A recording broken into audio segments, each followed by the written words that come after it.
He's up here. Oh, okay. Yeah, he's here. Okay. He was looking for his client. Who was there? He. It's fine, but you know that. He had him on board, but he on his way out.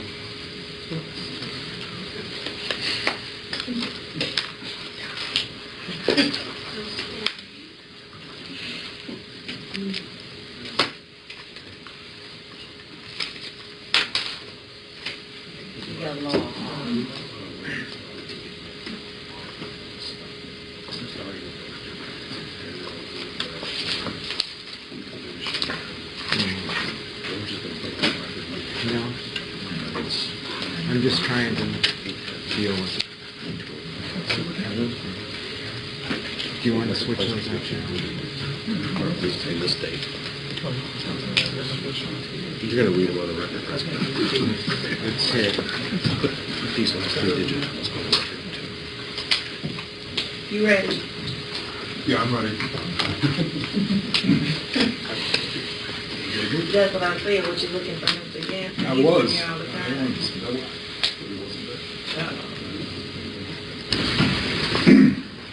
Back on the record. Mr. Gentz, get an opportunity to speak with your brother Yes, ma'am. and your lawyer. Yes. And we should look into it Stand. and testify pursuant to your affidavit. What you said in the affidavit is true. That's what you're going to talk about. Everything that we talked about. You understand that if you take a stand, then you can be questioned on everything. Do you understand that? Okay.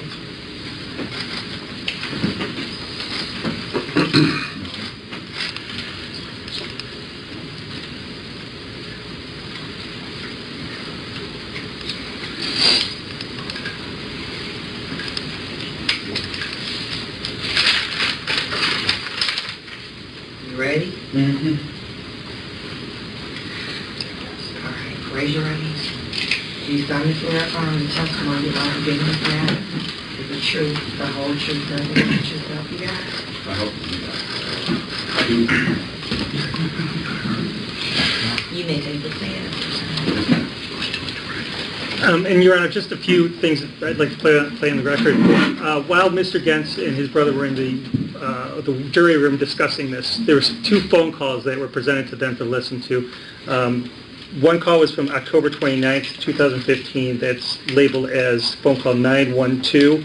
There was 2 snippets that were played for them that started at 3 minutes and 13 seconds to 3 minutes and 50 seconds. Also 4 minutes and 27 seconds to 5 minutes and 30 seconds. The second phone call was on March 26, 2016. That phone call that is labeled as 810, and there was a snippet that was played for that, which was 11 minutes and 21 seconds to 13 minutes. So that's the first thing, Your Honor. The second thing, Your Honor, is that I'm fearful that with Mr. Gentz's testimony that it'd be limited only to what is in the affidavit and not get into some of the other matters which I'm fearful of as far as things he did years ago that were claimed as to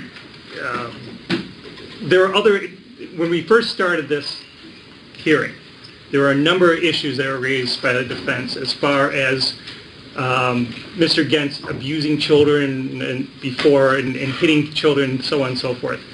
I don't think that's the purpose of what we're here for. We're here only for the affidavit. I believe it was that he smacked the boy because he got on his grass or something, the neighbor or something to that degree. Exactly.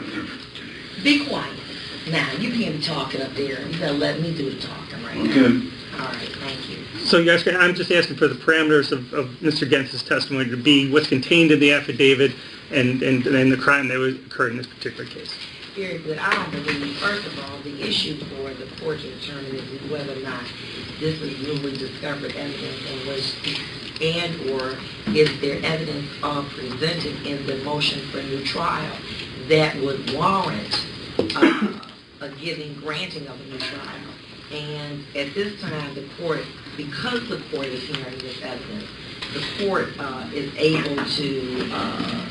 going to limit itself to the information that is contained in the affidavit. Obviously, I will allow it from the time that he was introduced to Mr. Bashara by Mr. Tabato up until the incident. I do think that is relevant. But anything that occurred beforehand, any allegations of such are not relevant.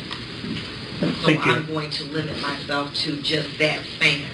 I do think that it would at least give context to what, in fact, the statements that he made in the affidavit, how they came about, and the circumstances in which they were given.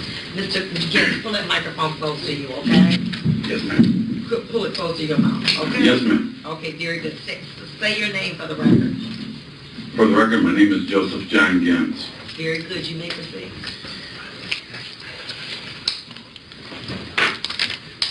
Mr. Gentz, what's your date of birth? 1/12/64. And prior to being transported into the Wayne County jail, you were where? Where were you? You were at Bellamy Creek Correctional Facility? That's correct. And prior to that, you were at Macomb Correctional Facility? That's correct. All right. Did you happen to know a person there by the name of Carlo Vartinelli? I know of him, yes. Did you ask Mr. Vartinelli to do anything for you? No. Did you ask him to prepare any type of document for you? No. Did you sign any document? Yeah. All right. And did you take that document to a notary? Yeah. Yes. Okay. And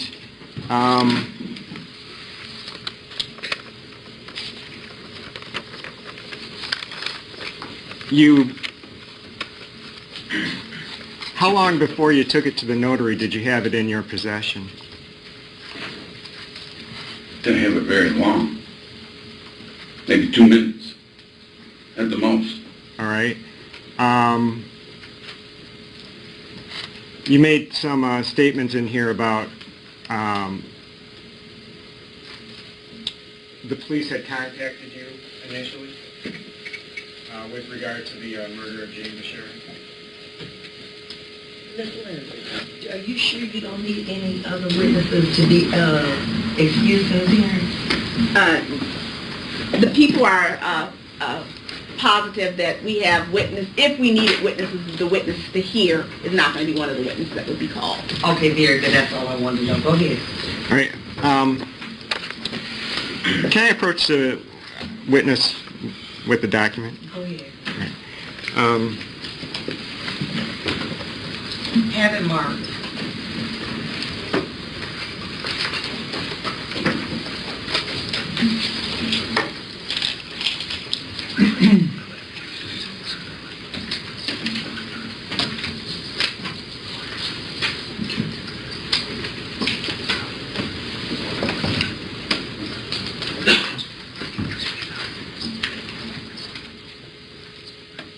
I'm showing you what appears to be an affidavit. And I just wanted to see if that's your signature on the bottom there. That's mine. Okay. And this was, you had signed that while you were at the Macomb Correctional Facility? That's correct. And who prepared that document? Do you know who prepared it? What, this? Yes. This is garbage. Do you, Oh, wait, hold on.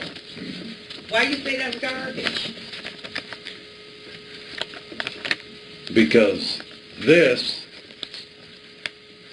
I didn't do it. All I did was give him my transcripts.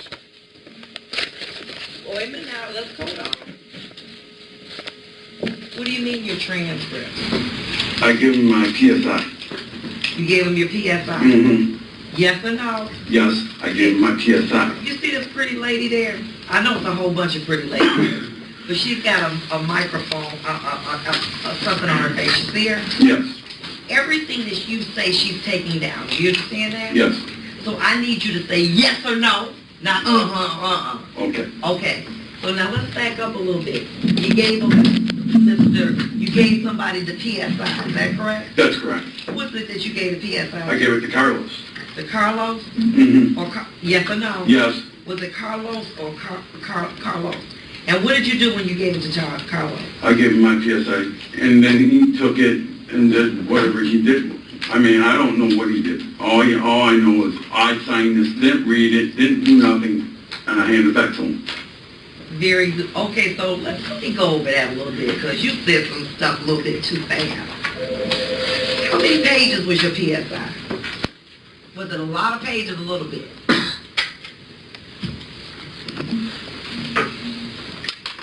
My PSI wasn't that big. Okay, so... It was only about 20, maybe 30 pages, Okay, so give or take. show me, excuse me.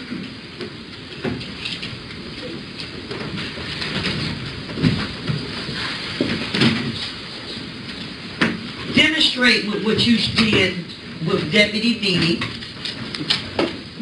Step down, Deputy Beatty. What did you do with Carlos with your PSI if that yellow paper is the PSI? Show me what you did. I said, here. That's it. That's it. And then he took it. And he took it. And he came up with this. I don't, And that's the affidavit. Is that correct? that's correct. Thank you. And so, did you read it? Nope. Do you read good? Yeah, I know how to read. Read it. I, John Joseph Gentz, which is wrong, do honorably swear the permanence of the jury presented to MCLE, which I don't understand, that I promise a full common of mental abuse to assist on my free will to the truth considering the case against Mr. Bashara. That I was born on January 12, 1964, and I was 49 years old at the time of the evidence involving the murder of James Bashara, who resides at 552 Medlin Scott in Grosse Pointe Farms, Michigan. That's it? Oh, but that's all you said? Is that all you said? No, there's more. You want me to read the whole thing? The whole thing. The whole thing? Why do you want me to read the whole thing? Who got the robe on in here? At the irrelevant of to Mr. James Bashara. All right, I already said Grosse Pointe.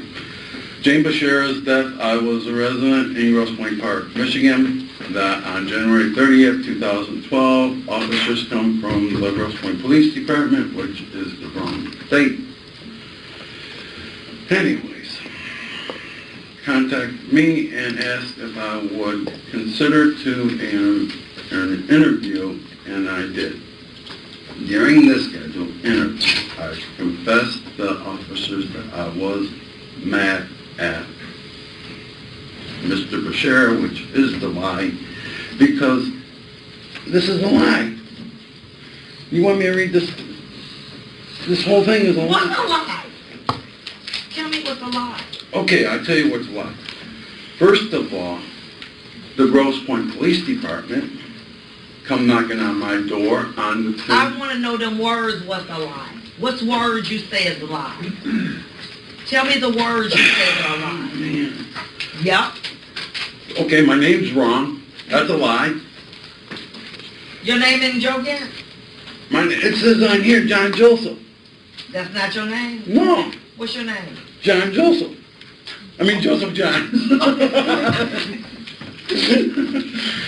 Sorry about that. Okay. And what else? Okay. I was born, okay, that's the truth. This January 30th is a lie. Who is January 30th? It says that on January 30th, 2012. It wasn't January 30th they came knocking on my door. What was It that? was the 28th. Okay. And what else? And they had me for 4 days. You didn't read none of that about No, I Florida. didn't know. I'm saying what you read was a lie. What you just read. Tell me what's a lie.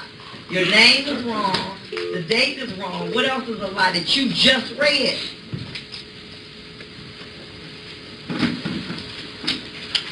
Oh, well, the whole thing is wrong. What? I mean, if you want me to read the whole thing. Tell me what's wrong. Okay, like going into his house, Jane Bashara was there, so was Bob. I mean, honestly, they both were there. But does it say that Bob was there in that paper you got? Let's see. That's why I want you to read it. Okay, I'll read it. Read it again to me. That on January 30th, 2012, from the Grosse Pointe Police Department, contacted me and asked if I would continue with our interview. Stop doing that, letting your voice drop. I can't hear you, I'm old. I did. During the second interview, I confessed to the officers that I was mad at Mr. Bashara, which I was not mad at Mr. Bashara. So that's not the truth? No. All right. What else? He refused to pay me for 2 jobs I performed, which is a lie. I fixed a pipe, which I couldn't fix it. It's a lie. I mean, it's truth and it's a lie. So I broke into his house, which is a lie. You didn't break in his house? No, ma'am. Okay, what else is a lie? Read it. But during the investigation... I can't hear you. Well, I'm reading. I'm waiting. No, I need you to read the right I way so I hate- can hear it. I hate reading that. Okay, could you do it for me? Judge, at some point, can we make a record that some of the words that he's saying are not he's reading the words incorrectly? Okay, see, I told you I ain't that good. Okay, now Promise to help. Listen, Mr. Gentz, let me tell you something, okay? You're going to read it, and you're going to read it correctly, and you're going to read it out loud. I can't read it. I don't know all the words right. Just say big word skip. Okay, big word skip, okay. Now read it from the top. Oh, man.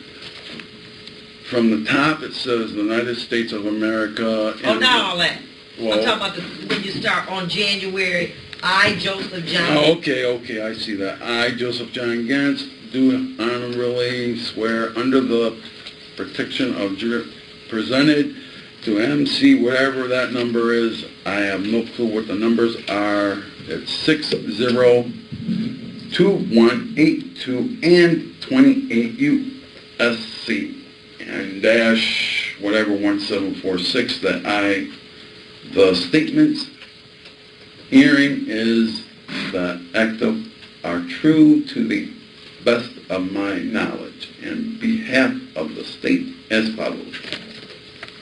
Okay, it says 1, okay, on here, that I promise full command of mental abilities to assist on my free will the truth considering the case against Mr. Bashara, which is false. That's a lie.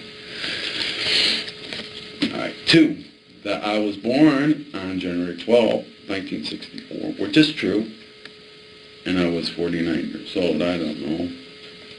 I'm 52 now, maybe at that time. So you don't know how old you were at that time? Yes or no? No, I don't. I'm 52 now, so I don't know. How old you were? Okay, go ahead. All right. Read it. Yes, ma'am. I was okay.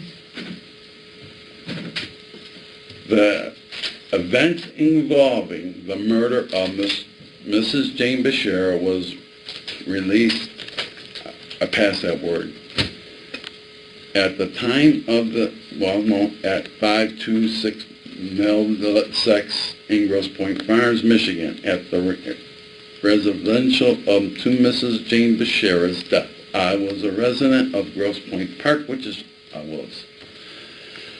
That on January 30th, 2012, which is a lie, the officers of Grosse Pointe Police Department contacted me, which it was on the 28th, and asked if I would consider to an interview, and did.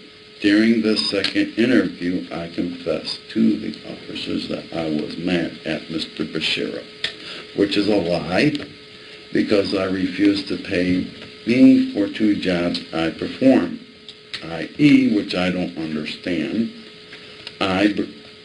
Bashara, that's what it says, not in his house, which is a lie. So I broke into his home, walked into the garage, and Miss Jane Bashara caught me, and I lost control. No, that's a lie. During the interview, the officers state their boss, busy, whatever that word is, I got boss. Keep going. Promised to help me out to get a lesser sentence if I can complete with them, cooperate with them, and agree to their vision of what happened, which was not the truth. What their in statements, whatever, I pass on that one. I agree if they would allow me to go home and take care of a few personal things. Keep reading. Okay. 5, on January 31st, 2012, I walked into the Grosse Pointe Police Department. I don't know if that's true, and I know I walked in there, but I think it was the 30th or something. I turned myself in. Chief David Holler and Sergeant... Holler? Mr. Holler? You talking about that man? Or is that Hiller? Hiller. Okay. Chief David Hiller. Okay, thank you. And Sergeant Redizio from Grosse Pointe Police Department. All right. During drilling me for 3 days, coaching me about what I said, testified against Mr. Bashara. No, they... What?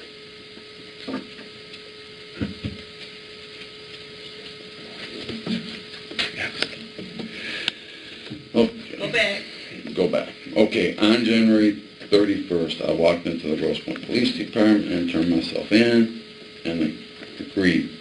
Chief David Holler. Holler? It's Hiller. Heller. Hiller, okay. And Sergeant Dizio. During drilling me for 3 days, coaching me about what I should testify against Mr. Bashara, and at one point I asked them why, when, in fact, I did not ask them why, when, or fact. I alone did it. No, I did not do it alone. Chief Hollers started, he going to help you and will get a lesser sentence. Well, that's a lie. I mean, they promised me stuff, but that's not what it's. Okay, if you help us get Robert Bashara, Sergeant Dizio, then stated, he want him, not you, which is true. That's what they told me. I asked them both what sentence, and Chief Howard stated, I spoke to the prosecutor and cannot promise you 5 years sentence, both. The prosecutor was aware and agreed with them. It was then that I agreed to perjure myself. Perjure myself, okay. I don't think so. Once I agreed to admit Mr. Mr. Robert Bashara, I asked them if they would help me get commissary, and they did. I agreed. Then I agreed, asked Sergeant Dizio why they wanted Robert Bashara, and he stated he have been offered that mother for blank for a long time, was after. But I don't know how true that is. I got no clue. On January 24, 2004, I helped myself into Robert Bashara's home, which is a lie. Around 7. That's a lie, because I know he guaranteed he was not. Keep your voice up. Reread it, that part, reread it. Your voice trail, I didn't hear you. Go ahead. Okay, around 7 p.m., because I know he agreed is not home at the time. Guaranteed he was not at home at that time, which is a lie. I got into the garage and I began searching for something of equal or more value, which is a lie. The money Mr. Bashara owed me, which is Miss Maine Bashara walked into the garage, which that's the truth. Bob was there and asked me, wow, man, this whole thing's a lie. I said read it. I am reading.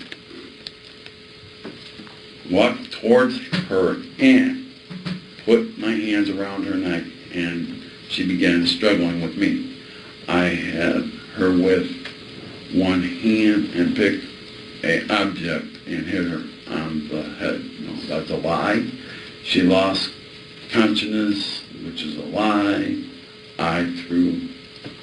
She was figuring, so I placed both of my hands around her neck and squeezed her neck until she no longer moved.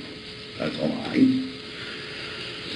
I then placed her body inside the rear, which is of a black Mercedes-Benz. Drove to Detroit near Mont. I think that's the name of the street. Mont. Short of an alley. Left the car there with Jane Bashara's body in the back. Which is true. I do that. That my testimony states against Mr. Bashara, Robert Bashara was I don't know that word. I don't know that word, and I don't know that word.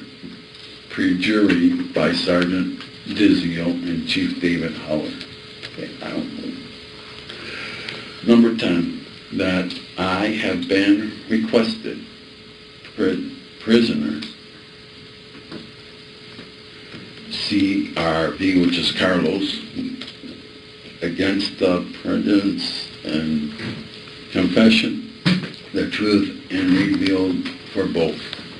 I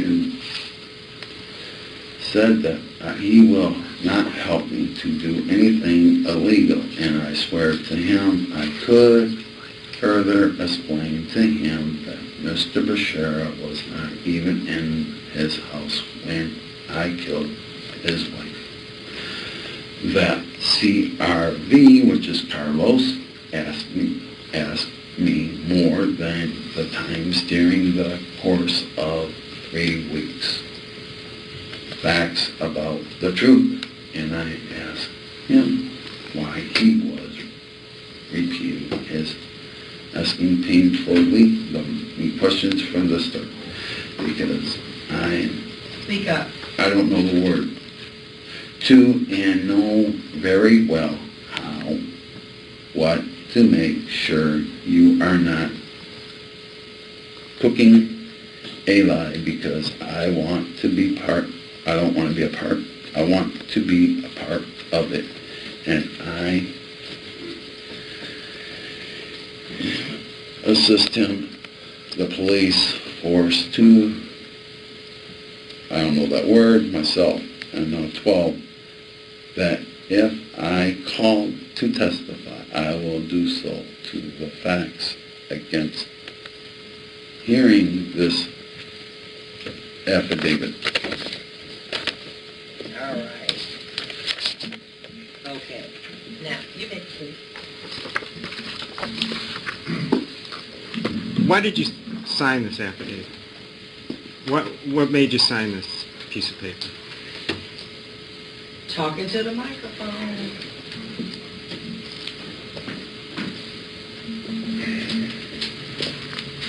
I'm mad. Why are you mad, Mr. Gentz? Okay, Why were you mad when you signed that? why am I mad? Okay. Why were you mad? Okay, I get to that. Why am I mad? Number one, I was promised my safety. My safety was number one. I got assaulted 4 times. I got a busted hand. I had people putting stuff underneath my mattress like a shank. What is my life worth? Number one, I've been called a rat. Okay, what do they do with rats in prison? They kill you. All right? Why did you sign the document? I was mad. That's the reason why. For all those things that you just said, that's... And more. What? My rights weren't, when that, let's go with the Grosse Pointe Police Department, with that affidavit, which is the testimony that I gave to the Grosse Pointe Police Department, which they had me for 4 days. They didn't give me a lawyer. They did not give me they didn't read my Miranda rights. So that's why you signed it? Yes, ma'am. All right, go ahead. Next question. Now, you said you gave Carlo Vartinelli your pre-sentence investigation report. You said it was called a PSI. PSI. PSI, okay. Your PSI didn't contain all of these facts in there, did it? My PSI has things that I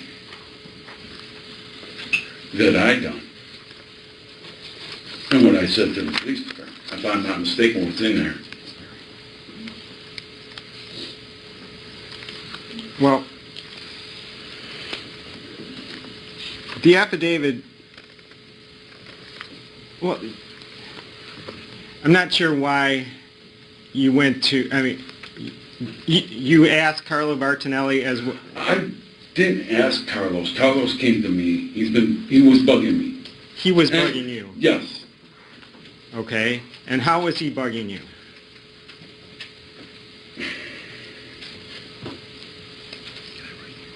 He kept on asking certain questions, and I'm like, okay, fine.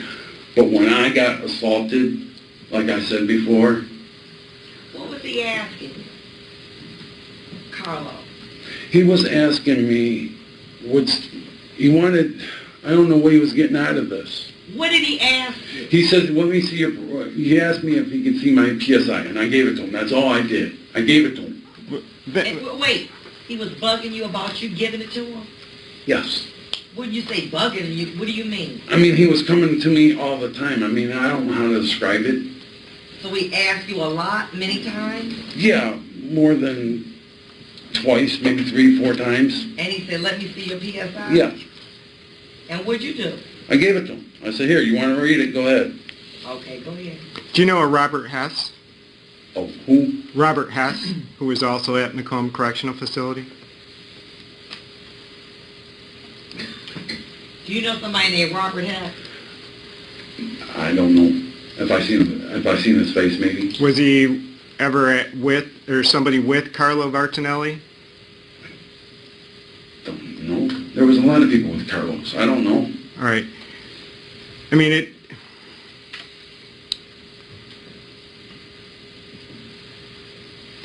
you mentioned you had asked for an attorney on a number of occasions while being at the Grosse Pointe Park police department, is that correct? That's correct. All right, and I think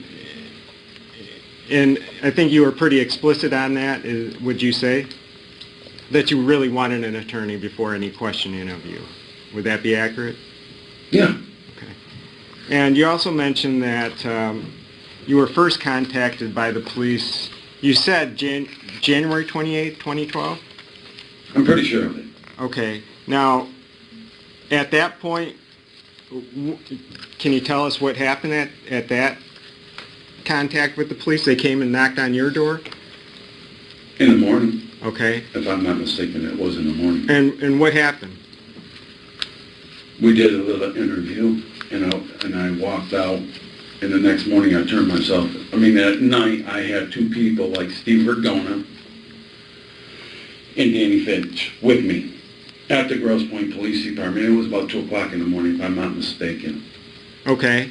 Now, at that initial talk with the police, did you state your involvement with this murder at all? Did you tell the police you was involved with killing Jane Bashir? Did you say that in the murder? Yes, I did. That was at the first beginning of it. Yes, at 2 o'clock in the morning. I believe that we did do that. Okay. Okay. And then the next day, is it when you went to the police department, or a couple days after? No. I stayed there. Okay, so what you're saying... They had me there for 4 days. All right. I just want to make sure... Interviewing me. Okay, I just want to make sure I'm clear on the facts of this case. You're saying on January 28, 2012, the police came and knocked on your door. If I'm not mistaken, I know they came on my door. I think it was the 28th. Yeah, I'm pretty sure it was the 28th. Okay. At that point, did they take you into custody?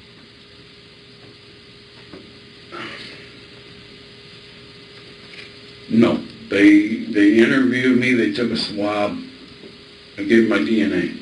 Okay. And did you stay at your home on that day? No, I did not. Where'd you go? I was afraid for my life, if you want to know the truth. Okay. And, well, where'd you go? I went to a friend's. Okay. And who was that friend? I stayed with a friend. I mean, does it matter? Say his or her name. Steve. Steve Vergona? Yeah. Okay. And how long did you stay with Steve Vergona? A few days. Okay. And what prompted you to walk into the Grosse Pointe Park Police Department? Because I told Steve Vergona and Danny Finch, because they are pastors, and I figured I'd tell them what happened, what took place, and they said, okay, the best thing you can do is turn yourself in. All right. Now, and so that's when you went to the police department? It was in the morning, I know that. All It was right. 2 o'clock in the morning. And was Mr. Vergona and the pastor with you when you went to police department? That's correct. Okay. And then you sit down for an interview with the police, is that No, correct? not at that. No, they locked me up before. I mean, they locked me up behind. I didn't talk to anybody till the next day. I didn't talk to David, the chief of police at Grosse Pointe, and I didn't talk to Dizio till in the morning. It was like maybe around 8, maybe 9 o'clock in the morning. Okay. And at that point,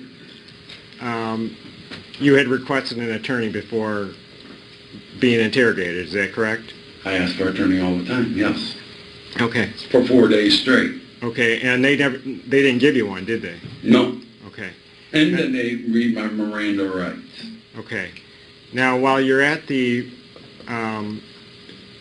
police department, did they indicate to you who they wanted on this case? Who they wanted to get? I told them exactly what happened.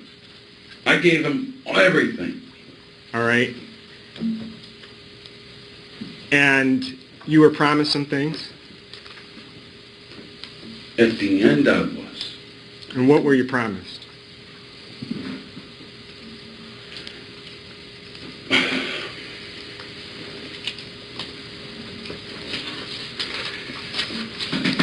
It was in the garage with Jane Bashara and Bob. After he pulled the gun and told me to kill her. He said, I give you the ring and I give you $8,000 in a Cadillac. I mean, he's telling you, Yes, he did say that. in the garage, Bob Bashara. in the garage, he is saying, I'll give you $8,000, a ring. Well, and a they were Cadillac. arguing. I mean, if you want to go by into it, they were arguing. Who is they? Bob Bashara and Jane Bashara. What were they arguing? What were they saying? Jane Bashara told Bob to get all his shit out of the garage. His signs, his golf clubs, it went to Lockmore Country Club. That's what she said. She wants the shit out of Bob. I want your shit out and get it out now. I went over there to move boxes. Next thing I know, he pulls a gun on me and says, shut her up. They were arguing still. And he says, do it now. So I broke her neck. Yes, I'll be honest, I did do that. But meanwhile, after she was dead, he walks over, her top was open, he goes over to her and he says, I'm sorry, baby, I didn't mean it. And pulls her top back down. How long was Robert Bashara there when He was there the whole time. So, what time did you get there? 6. You said 6 o'clock. Now, in your interview with the police, you said 7, right? No, wrong. That was the wrong time. That was something else. Okay, so you're saying that he got there at 6 o'clock. He was there at 6 o'clock because he let me in the damn door. All right, so he had been there at 6 o'clock, he let you in, and what you're saying is he's in the garage with Jane Bashara. Is that right? He was there with Jane Bashara and me, yes. Okay. Now, you're going over there to move boxes, you said? Yeah. He threatened me. I had to be there at 6 o'clock. He goes, I want you at my house at 6 exactly. I was there. He let me in. Wait a minute. You said he threatened you. What did he do? What did he say to you? He says, you got to come over. I need your help. He blew up my phone. What you mean he blew it up? I mean, he blew it up. I mean, he called me every hour or every half hour. I don't know how many times he called me. There's a bunch. And what was he saying? Would you answer the phone? Sometimes I answered it, sometimes I didn't. I When mean, you the did man, answer the phone, what did you hear him say? he said, I need you at my house. And what'd you say? I said, okay, I'll be there. We got to move these boxes, right? Yes. When I got there, Jane Bashara, when I got knocked on the door, Jane Bashara was in the kitchen with Bob at the time. And you're saying at 6 o'clock this all happened? Yes. Okay. And then what happens? Then he let me in the side door of his house. I mean, it's the front door and the side door is all together. I mean, it's off to the garage. There's only one way into the garage, besides the garage door, but the garage door is shut. Okay. He let me in the patio type deal. I mean, the foyer, whatever you want to call it. I walked in. He points to the garage, and he says, okay, I'll be right back. Let's go get her. I got to go get her. He comes back with her. That's when they got in the argument. Okay. She says, I want you to move all these boxes. She was showing me certain things on the shelf and everything that was around. And then they were arguing some more about the signs of whatever signs he had. Signs? What are you talking about? It's a sign. It's some kind of, I don't know, a union sign or some kind of blue-white sign that looks like a wheel. Okay, I could describe that to you. Yeah, tell me about that round wheel sign. It was like in the front of the vehicle. What did the sign look like? It was white, it was blue. It had the white around it, it had blue, and it had writing on it. It had writing on it. I Did don't, you say there was a wheel? it was like a wheel, like a ship wheel type. That's what I can describe it as. Okay. With the court's indulgence, we have a photograph for the court to see. I'd like to see that. I'd like Maybe that to might be helpful. Light? I like to see. I'll tell you if it's it. Okay. Light? Deputy Vivi? It's just, it'll be fine, the projectors. I don't think you're... Just get the video. Cut the light back on. It's just warming up, Judge. It's just... Oh.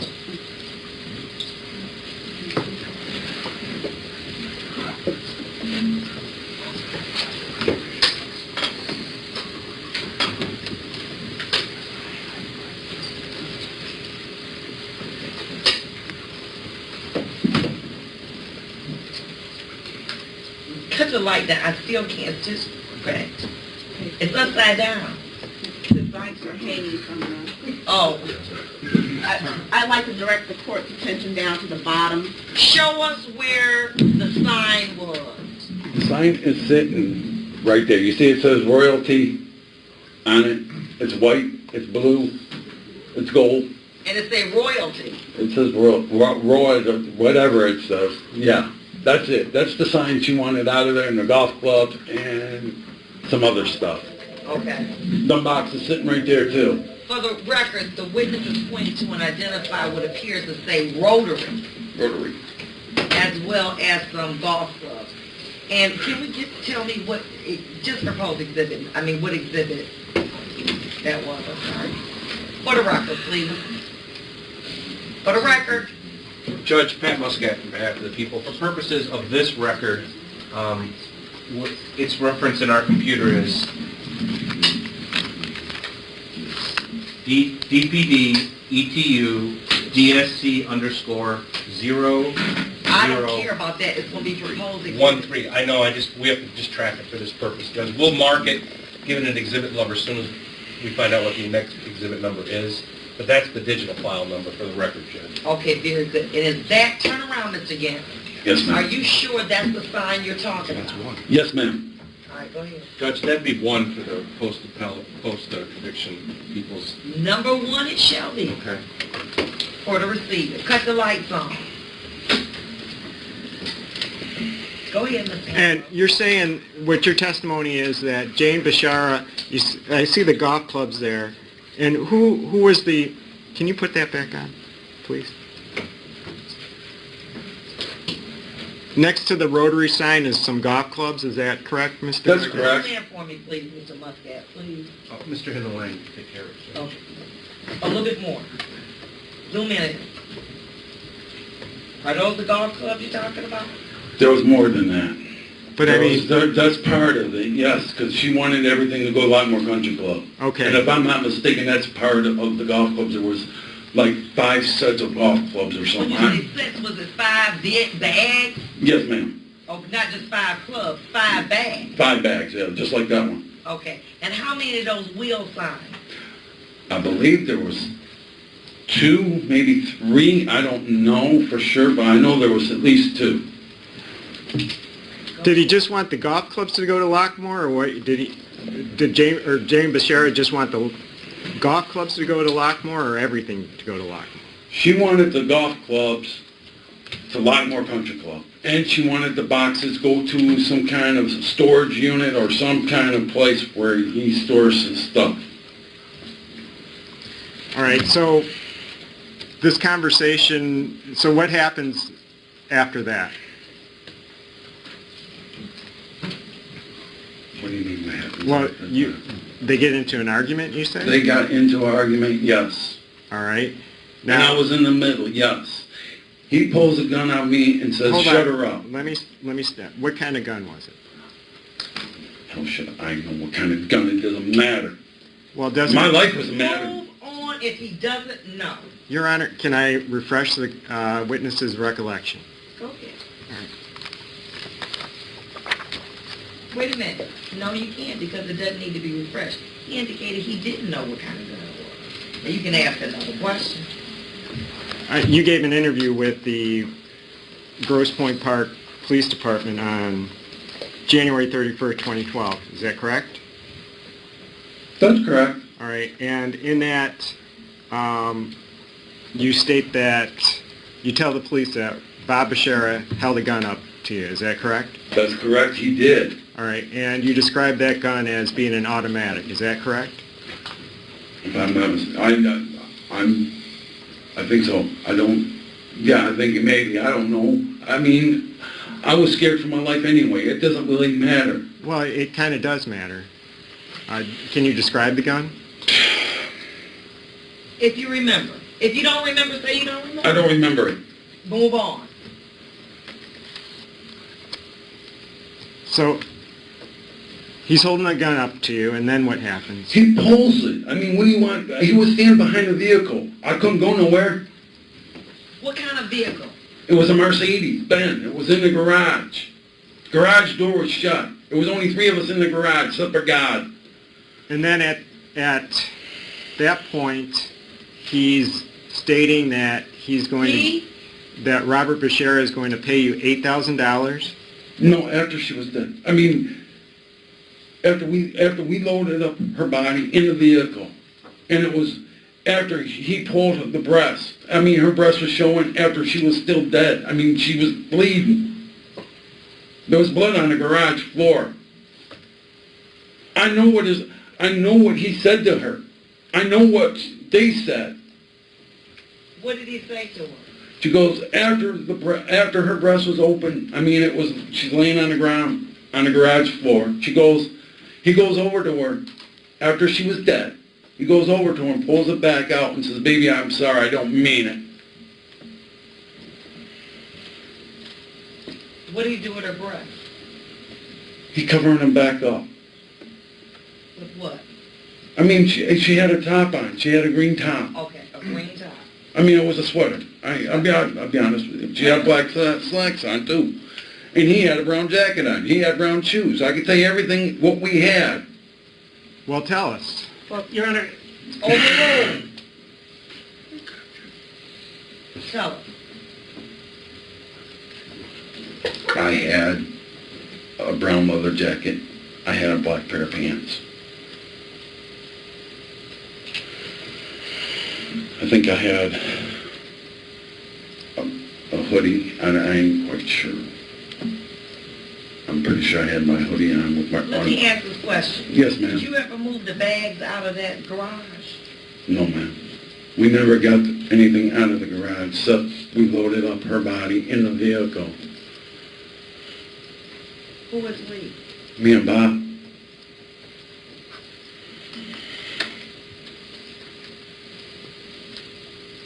You said that she had a sweater and pants on, is that correct?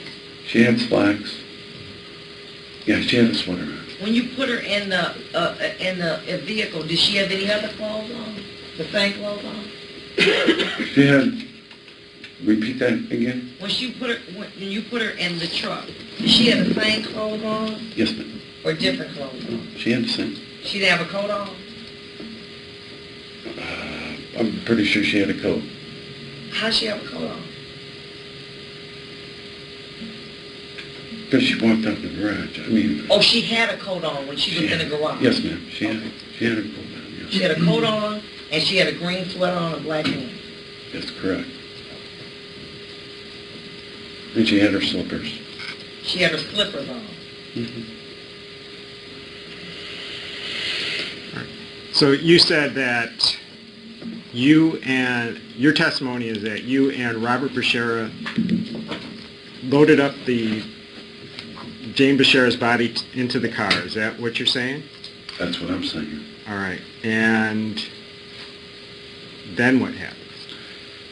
Then he threatened me. Then he goes, "If you ever say anything, I will kill you, and you will be followed," which I was followed. Okay, now... After he opened up the garage, after we loaded up her body, he took everything. He took all the evidence, I mean, all her purse and everything, and started throwing it around in the vehicle of the Mercedes Benz. Throwing her purse around, what do you mean? Okay, how can I describe this? He took all the contents and everything, her wallet, and starts throwing stuff out, just throw it in the vehicle. Okay. He emptied out the purse. I mean, he just throws her cards and everything all over the place. Okay. Her cell phone and everything. I mean, I can tell you where the cell phone was. It was on the floorboard of the vehicle. Front or back? It was in the front. Driver's seat or passenger seat? Passenger. Who drove her to that location? I did. Miss Lindsay. That is so disruptive. I'm trying to listen. I'm sorry, You know what I'm Judge. saying? Please. I'm sorry.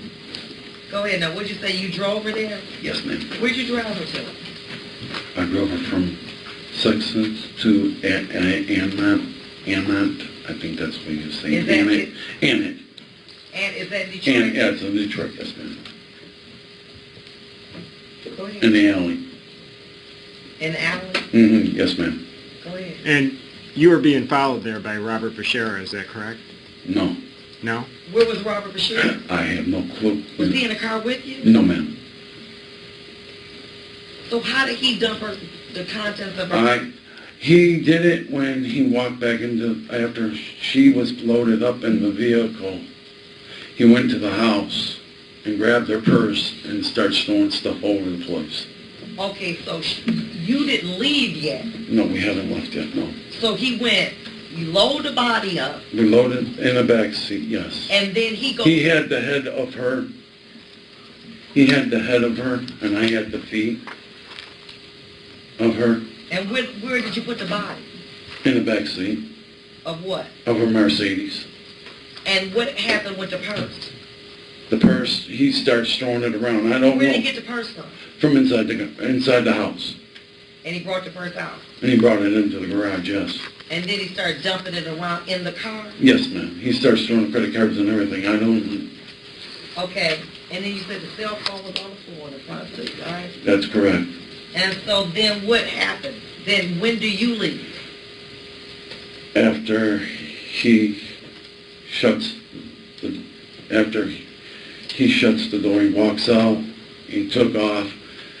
How did he take off? No, wait a minute. He got in his Lincoln Navigator, and he goes, before all that, he goes, you get a ring, you get $10,000, and you get a Cadillac. And I'm like, and that's after she was dead, laying out. And this is when she was on, I helped him load up the body. That's when he said this stuff to me. And then he left in the Navigator? Yes, ma'am. And Opens up the garage door. And then when I was pulling out, there was a silver car following me. And I lost it on Jefferson, and I went through Jefferson. I took some side streets and I lost it. And so Bob never went with you driving? No, ma'am. As far as I know, he probably... Wait a minute. Did he leave in his Navigator? Yes, ma'am. What time of day or night was it? It was at night. It was about... He wants me there at 6. She was already dead by 7:30. How do you know it was 7:30, sir? Because I know How do you know? the time on the car. On what? On a Mercedes. What? The time what? There was a clock saying it was 7:30. On the radio, whatever, it's displayed the time. And again, Your Honor, I just want to make my objection, is the idea here is whether this is newly discovered evidence to allow for a new trial in this particular case. I know what it is. I know that, Your Honor. And Okay, and you're making your objections noted. thank you, Your Honor. Go ahead, Mr. Ambrose. Now, at 7:30, you said you saw that on the Mercedes clock. Is that correct? Yes. Now, is that while you're pulling out of the garage or on the way or when? That's when I was pulling out into the street. Okay. Now, so you were there from 6 o'clock until 7:30. Is that accurate? That's right. Okay, and Bob was there as well. It's from 6 o'clock to 7:30. That's correct. Okay. And now you had told you correct me if I'm wrong, but you had told the police that Robert Bashara followed you all the way to where the body was placed. No, I did not say that. You didn't say that. No. As far as I know, no. Can I refresh the witness's recollection? Go ahead. It's going to take me a little bit.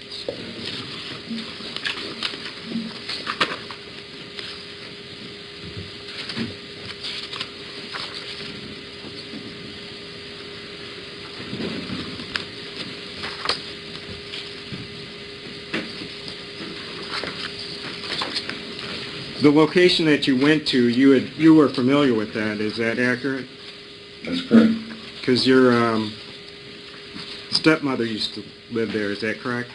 Around there, yes. Your stepmother is Letty? Yeah, Letty Gentz? yeah. And she's no longer with us. Is that right? Yeah, that's correct. When did she pass away? I don't recognize. I don't recall. I know it's a few years back. I don't recall. I can't even remember my dad's passing. And I'm not saying anything else.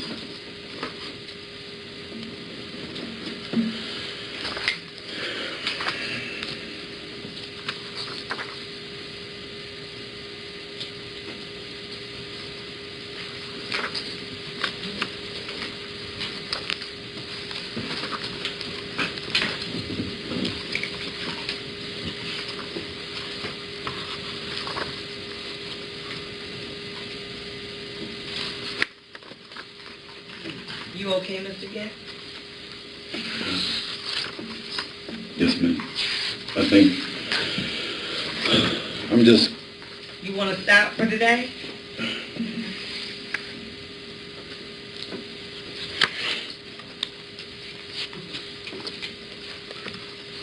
How much further do you have to go? I'm just saying, as far as your examination, do you foresee? Lengthy? Yes. I mean, Well, you know. yeah. What? Go ahead, I'm sorry. No, you go ahead.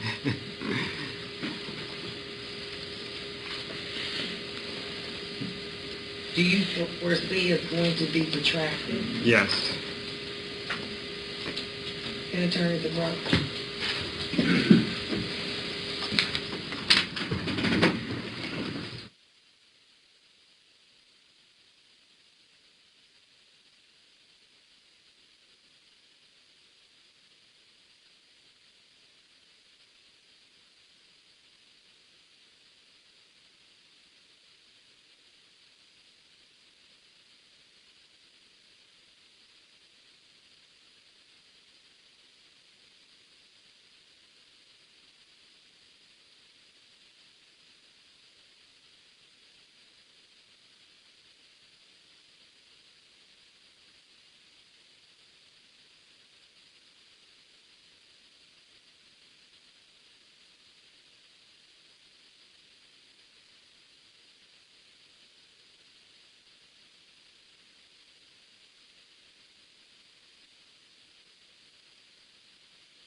I'm sorry, Your Honor, could you speak up, please? I can't hear you. I'm sorry. The court had an opportunity to have a sidebar conference with the attorneys in this particular matter. And the court, there was a supplemental brief that was filed, motion by Mr. Bashara's attorney indicating about the affidavit that Mr. Gentz made. The court believes that I'm going to give the attorney latitude to rehabilitate Mr. Gentz. That transcript is going to be prepared by Madam Stenographer forthwith. And the continued examination is only going to deal with the affidavit and your ability to rehabilitate him on the things that he has said in the affidavit and or to impeach him on the other areas. But I'm not going to allow it to go any farther into other areas because I think that it would be very protracted, and that is not the purpose of this particular hearing. So do you understand the parameters, Mr. Ambrose? Yes, Your Honor. Okay, very good. Madam Stenographer, how long do you think you take to reproduce this?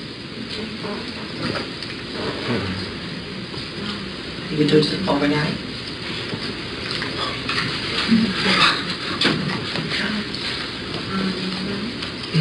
Okay. So she's indicated to me the transcript will be ready Monday. That's going to be the beginning and ending of where you can go when you're questioning Mr. Ambrose. You understand that? Okay. Yes, Your Honor. Okay, very good. And what, can we get another date, Madame? Madame and Sir. You're ready whenever you're ready. You want to do it Monday? I mean, not Monday, the transcript won't be ready Monday. What day you want to come back? I'm available right now any day other than the 3rd of May. How about the 10th of May? I'm available on the 10th of May.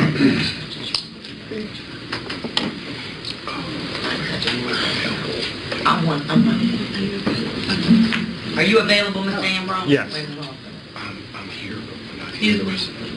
Oh, we're not here.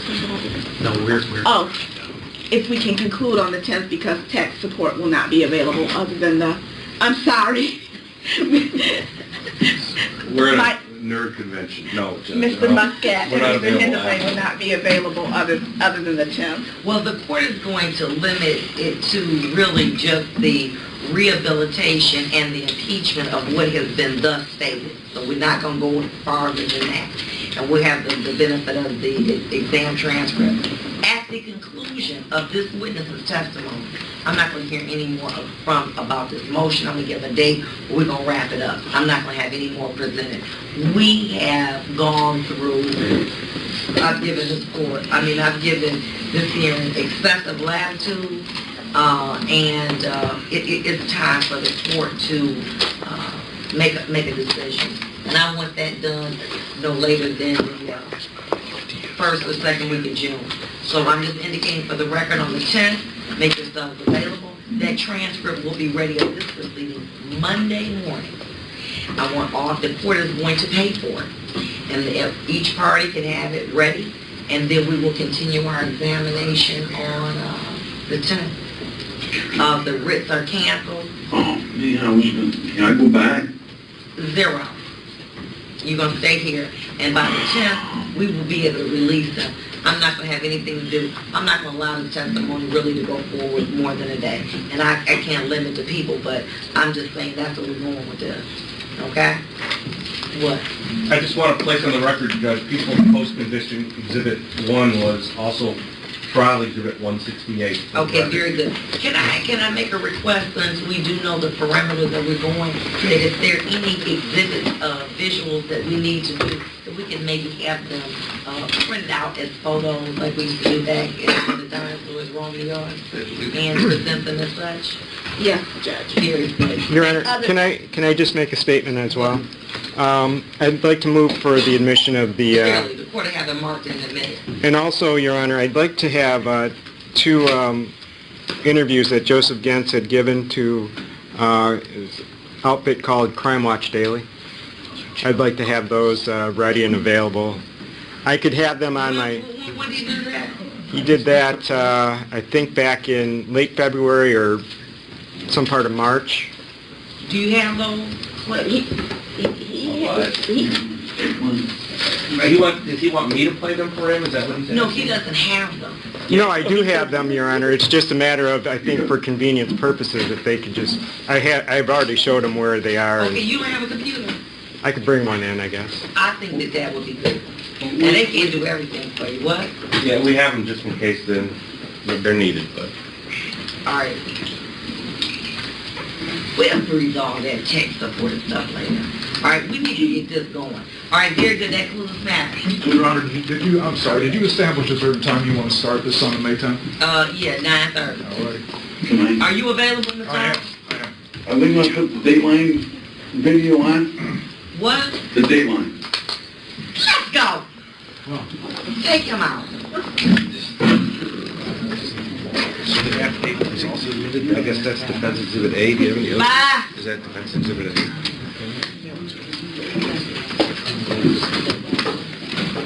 Reports and reading. Yeah, so I'll be here, Texas Court will be here. What? Can attorneys approach? Can attorneys approach, please?